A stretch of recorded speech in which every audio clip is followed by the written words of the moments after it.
وفاة مصور تلفزيوني خلال تغطية احتفالية لمولد النبوي في العاصمة صنعاء. تفاصيل الخبر، أهلا بكم. في حادث مأساوي توفي المصور التلفزيوني حذيفة إسماعيل أثناء تغطيته لاحتفالية المولد النبوي الشريف الحاشدة في ميدان السبعين بالعاصمة صنعاء. ونعى العديد من الإعلاميين في صنعاء هذا الحادث المؤلم، حيث كان المصور حذيفة يعمل لدى قناة المسيرة.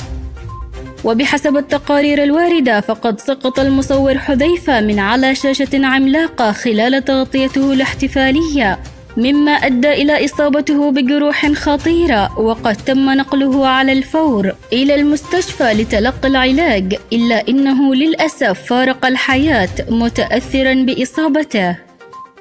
حذيفة نشر صورة في حالته على واتساب قبل سقوطه وعلق عليها: الله يستر على الشاشة التي أنا فوقها، الحشود في تزايد.